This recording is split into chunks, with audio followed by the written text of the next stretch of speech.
얼마 전에 동성애로 고민하고 있는 어떤 분이 이메일을 하셨는데 젊으신 분이에요. 그럼 비정상적인 성 정체성을 가진 자기 자신을 죽이고 싶다 그랬어요. 마지막 말이.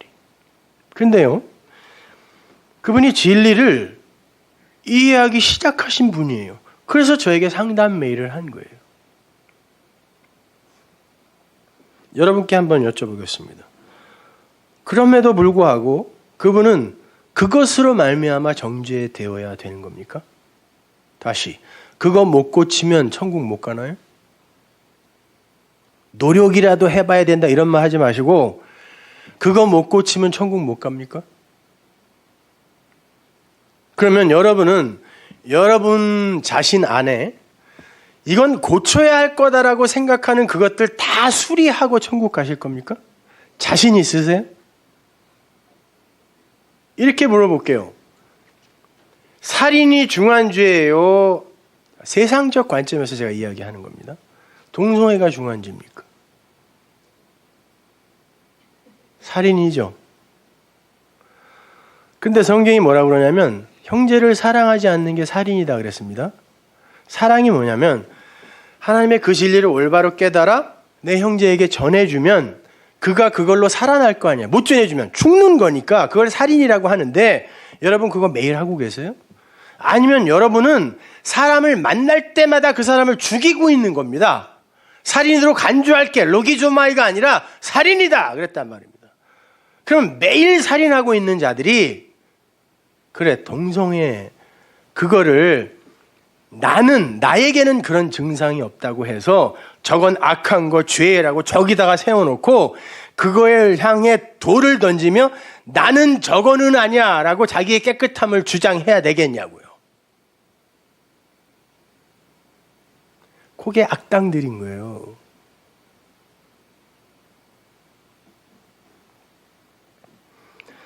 여러분, 하나님께서 우리에게 허락하신 이 세상 모든 건 진리를 담은 그릇이라 그랬습니다. 심지어 죄까지도 그것이 의미하는 바가 무엇인지를 깨달아 알면 그것도 우리와 무관한 게 되는 거라 그랬는데 아니 세상이 합의하여 이거 몇 가지는 이거는 절대 하면 안 되는 걸로 우리가 하자. 그래놓은 거 몇 가지만 악으로 규정해놓고 그것만 안 하면 나는 선한 것이다라고 우기는 게 진짜 성도의 삶이 맞아요? 우리에게서 나오는 것 중에 죄 아닌 게 도대체 뭐가 있어요? 전부 지 자신을 위해서 살지. 인간은 모든 것을 자기를 위해 선택하고 결정한다니까요.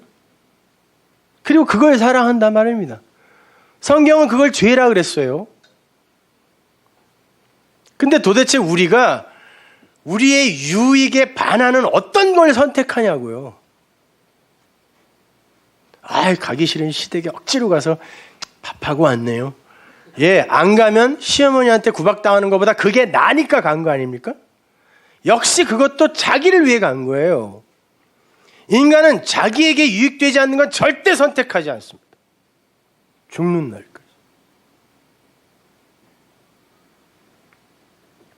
여러분, 우리가 어둡다, 악하다, 더럽다라고 인식하고 있는 것의 내용을 알아버리면 그건 더 이상 어둠이 아니고 빛인 거예요. 그건 더 이상 더러운 게 아니고 깨끗함이라니까요. 하나님이 우리에게 부정한 것들을 주신 건 그걸 통하여 깨끗한 걸 알아먹으라고 준 거지 그거는 절대 거부하라고 준 게 아닙니다. 이 아래에 있는 게 전부 부정한 건데 그걸 전부 멀리하면 그 정한 걸 어떻게 아냐고요, 우리가요. 모른다니까요.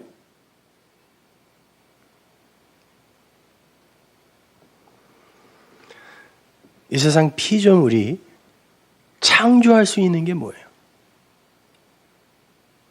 마라라는 그 단어는 하나님의 언어입니다. 인간은 그 어떤 것도 만들어낼 수가 없어요. 심지어 악까지도. 이사야서 45장 5절 보세요. 나는 여호와라 나 외에 다른 이가 없나니 나밖에 신이 없느니라. 너는 나를 알지 못하였을지라도 나는 네 띠를 동일 것이요. 네가 나를 알아서 내가 너를 구원한 게 아니라 네가 나를 모를지라도 내가 진리의 띠를 너에게 묶으면 너는 구원이라는 거예요. 그러니까 이 역사와 인생은 뭘 증명하는 거예요? 아, 하나님이 생명의 근원이시구나를 증명하는 거예요. 해 뜨는 곳에서든지 지는 곳에서든지 나밖에 다른 이가 없는 줄을 무리로 알게 하리라. 이게 인생의 목적이라니까요. 나는 여호와라 다른 이가 없느니라. 나는 빛도 짓고 어둠도 창조하며. 그러면 빛은 뭐고 어둠은 뭐예요? 창세기 때 배웠잖아요, 우리가. 그 어둠이라는 것을 그게 뭔지를 알면 그걸 오르, 빛이라고 그랬잖아요. 그래서 우리가 하나님의 말씀, 이 율법이라는 걸 갖고 그게 뭔지를 알아 내 마음에 갖게 되면 너희가 세상의 빛이야. 원래는 세상 호코스모스였는데 너희가 세상의 빛이야 라고 이야기해 준 거란 말이에요. 보세요. 어둠도 하나님이 창조했다네요. 나는 평안도 짓고 환란이라고 번역됐지만 이게 악이에요. 악. 나는 평안도 짓고 악도 창조했다. 샬롬, 안식이라는 것도 내가 만든 거고 악도 내가 만든 거야. 왜? 그걸 통하여 이 안식에 들어가라고. 그러면 선도 하나님이 만들고 악도 하나님이 만들었네요. 그럼 선악과는 하나님이 필요에 의해서 만들어 놓은 거지. 그건 절대 손대면 안 될 어떤 것이 아니란 얘기 아닙니까? 그러면 도대체 인간이 만들어낼 수 있는 게 뭐예요? 없습니다.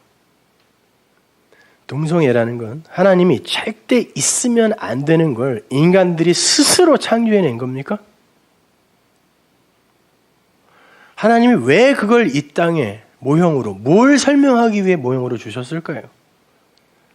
성경은 남자를 하나님, 남편이신 그 하나님을 지칭하는 말로 씁니다.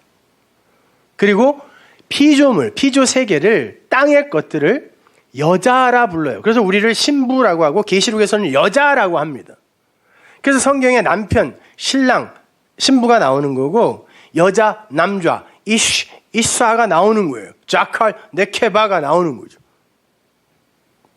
그런데 이 피조 세계에 이 여자들, 그래서 땅의 이름들이 전부 아시아, 아메리카, 오세아니아 다 이 여성형이라고 그랬어요. 여자란 말이에요. 여자. 그것이 남자인 하늘과 만나 자칼과 네케바 하나가 되는 게 연합. 이것을 생명이라 그래요. 아니, 생각해 보시란 말이에요. 인간의 그 선악 구조 속에서 다른 거, 선악, 어둠, 빛 이런 거 다 차치하고 가장 극명하게 우리의 마음이 가르는 게 뭐예요? 여자, 남자. 그죠? 근데 성경이 뭐라고 그러냐면 이 여자와 남자는 사람으로 하나가 돼야 돼라고 이야기한단 말이에요. 그럼 이 여자, 남자는 하나가 돼야 되는 거예요. 그런데 남자를 만나서 그런데 이 아래의 것, 여자가 그 하나님을 사랑하지 못하고 모르니까 그리고 심지어 그 하나님을 땅적 신, 율법의 신으로 그냥 여자로 사랑해버리면 뭐예요? 그걸 동성애라 그래요. 성경이. 성경에 나오죠. 레위기 율법에. 짐승과 상관하는 놈은 죽여라. 그걸 짐승하고 성관계하는 놈은 죽여라로 받아들여서 여러 명 죽었습니다. 짐승은 예수 그리스도 하나님을 진리로 보지 못하고 내가 받아버리면 그걸 짐승이라고 그래요. 왜? 짐승이란 단어 자체가 재물이란 뜻이거든요. 그게 율법의 재물이 되어버리면 나를 구원하는 메시아가 못 된다니까요. 그래서 짐승과 행음하는 놈, 그냥 그걸 재물로 받아서 하나님의 말씀을 재물로 받아 그걸 그냥 섬겨버리면 이놈은 죽는다란 뜻이지, 짐승과 수간하면 다 죽일 거야가 아니란 말입니다. 하나님이 성경에다가 뭐 이렇게 더럽고 지저분한 얘기를 써놨겠냐고요. 그것만 더러운 거냐고요. 동성애는 그런 걸 설명해 주는 거예요. 너희들이 그 하나님, 그 남편으로 사람이 되지 못하면 너희들은 땅을 사랑하는 자가 되는 거고 그게 너희들의 동성애라는 거예요. 그럼 다 죽는다라는 것입니다. 그럼 내가 그걸 통해 그걸 알았어요. 아, 그거구나 라고 깨달아 알았을 때 그 동성애라는 현상과 증상은 나에게 아무 의미가 없는 거예요. 지저분하게 어떻게 동성끼리, 이성끼리는 깨끗합니까? 뭐가 그렇게 깨끗해요, 이성끼리는? 그것도 서로 다 지 유익을 위해 사랑하는 거지. 하는 척 하는 거지. 그렇다고 해도 된다는 말은 아니에요. 물론 옳은 게 아니라는 거예요. 당연히 아파해야 하고 고통스러워해야죠. 왜? 나에게서 나오는 게 올바른 것이 아니다라는 게 나에게 감지가 되었을 때 내가 당연히 아파해야 하고 정말 내가 죽이고 싶도록 미워야 돼요. 아니 우리에게서 나오는 것 중에 그렇게 순결하고 깨끗하고 고귀한 게 도대체 몇 가지나 되냐고요. 그럼 우리는 당연히 매 순간 그 고통으로 살아야 돼요. 이 양반처럼. 왜 나에게서는 하나님이 기뻐하지 않는 것만 나올까? 그런데 인간들은 그 몇 가지만을 죄라고 규정해 놓고 자기들이 행하는 건 그것만 아니면 선이라고 우기고 싶은 거예요. 그걸 영적 한센병이라 그래요. 문둥병의 특징이 뭐예요? 통점이 없어지는 거예요. 고통을 못 느끼는 거예요. 코가 떨어져 나가고 손가락이 떨어져 나가는데 아프지를 않아. 그렇게 죽어가는 거예요. 그래서 하나님은 그 영적 한센병에서 내 백성 건지겠다고 모세를 애굽에 보낼 때 너 손 넣었더니 문둥병에 걸렸어. 빼! 낫어. 이게 구원이다. 설명해 주신 거란 말입니다. 내 백성을 그렇게 건지겠다라는 거예요. 그러면 한센병이 낫는 순간 우리에게 와야 되는 게 뭐예요? 고통이라니까요. 통점이 살아나야 되는 거예요. 아파야 되는 거예요. 이분처럼.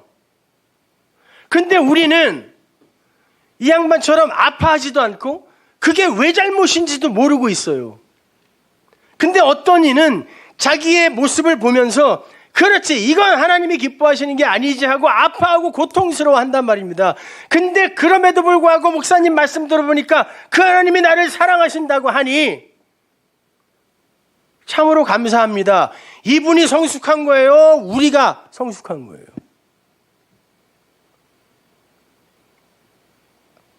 여러분 오해하지 마십시오. 착각하지 마세요. 그 몇 가지의 것들만이 죄가 아닙니다. 우리는 그렇게 우리를 바라보면서 먼저 나에게서 나오는 것에 대한 그 아픔과 고통을 인식할 줄 알아야 돼요. 그래야 이렇게 불가능한 나에게 쏟아진 은혜가 이해가 가기 시작해요.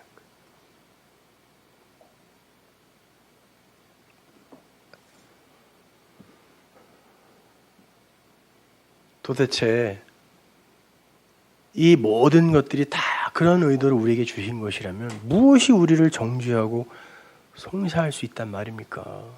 내가 그게 뭔지 알았는데.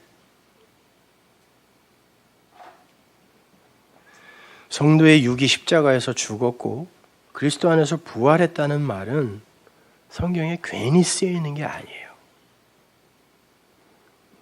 영으로 살아난 자들에게 있어서의, 말씀으로 살아난 자들에게 있어서의 그 육의 자격, 그 자격이라는 건 하나님의 관심 밖의 것이 되는 것이다라는 그런 말이에요. 육은 이미 죽었는데 왜 자꾸 육의 자격을 갖추려고 하냐는 거예요. 네가 살았다라고 하는 건 네 안에 그 말씀, 그 진리, 그 영이 있다라는 것이지 네 육이 얼마만큼 깨끗해져서 나에게 오는가가 아니다라는 그런 말입니다. 그렇다고 성도의 삶과 그 진리를 알지 못하는 이의 삶이 같다는 말은 아니에요. 반드시 구별이 있어요. 차등이 있다니까요. 차별이 있다니까요. 어떤 거?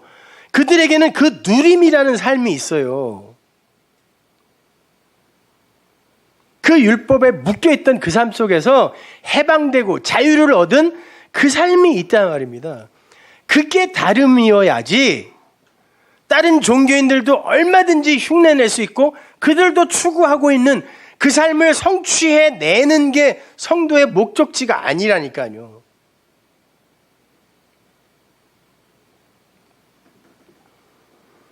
바울은 오늘 본문에서 아주 엄청난 진술을 해버려요. 너희가 하나님이신 그리스도 예수를 죽인 것도 하나님 앞에서 정죄거리가 안 된다. 이렇게 말을 해요. 본문 34절 보세요. 누가 정죄하리요? 죽으실 뿐 아니라 다시 살아나신 이는 그리스도 예수시니 그는 하나님 우편에 계신 자여 우리를 위하여 간구하시는 자시니라. 이 구절을 원문에 맞게 다시 번역하면 이래요. 누가 정죄를 하겠는가? 너희가 죽인 그리스도가? 그래, 다른 건 다 차치하고 니들이 예수 그리스도 하나님을 죽였다. 그러면 그 그리스도는 너희를 정죄할 수 있겠네? 그렇게 생각하니? 이런 물음이에요. 그래놓고 뭐라 그러냐면 근데 그분은 죽으실 뿐 아니라 이렇게 되어 있는데 이게 아포드네스코. 드네스코의 명사형이 나나토스입니다. 그분은 말씀의 완성으로 언약을 성취하기 위해 죽으신 거야. 그리고 에게이로 다시 영으로 살아나셨다. 그리고는 넥시오스 하나님의 우편이라고 제가 산상수 때 설명해 드렸죠. 넥시오스는 네우마이, 그러니까 받다, 데코마이, 영접하다, 받다라는 말에서 나온 말이라고 했죠.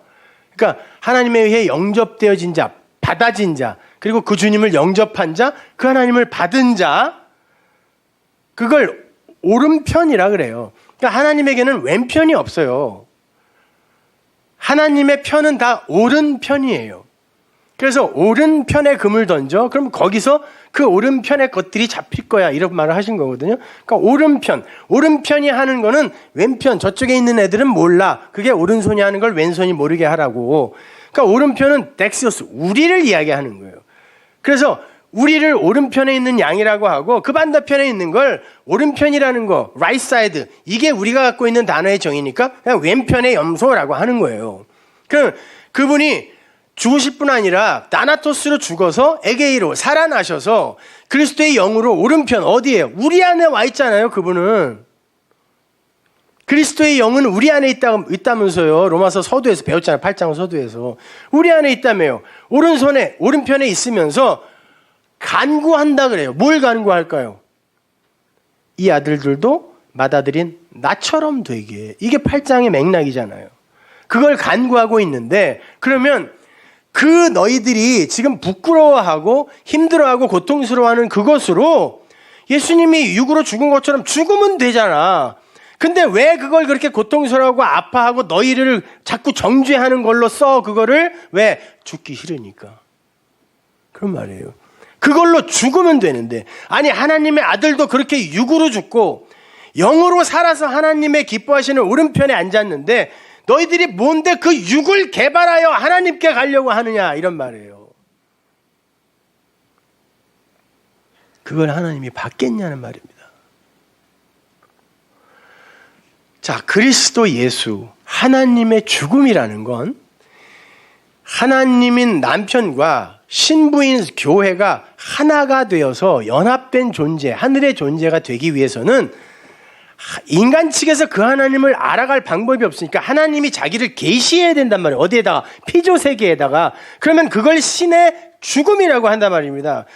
너희들은 그 방법밖에 없어. 하나님이 너희에게 그 사랑과 그 은혜를 부어서 너희들과 하나가 되어야 너희들은 살 수밖에 없단다. 그걸 알려주기 위해 예수님이 하나님이신 그분이 육으로 죽었다.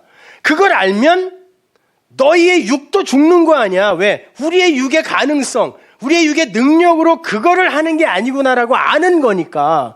그러니까 이렇게 하나님이 죽어 영으로 산 것은 바로 너희가 그렇게 육으로 죽어 이렇게 하나님의 생명력인 영으로만 살 수 있다는 걸 가르치기 위함이 아니냐. 그러면 그 그리스도 예수가 너희 안에 오른편에 있다면 그분이 너희를 정죄하겠니? 그럼 하나님의 죽음, 그분을 살해한 것도 정죄의 대상이 안 되는데 도대체 무엇가 너희에게 정죄거리, 송사거리가 되겠느냐 이 말이에요. 진리를 아는 자들아. 단 진리를 아는 자들아.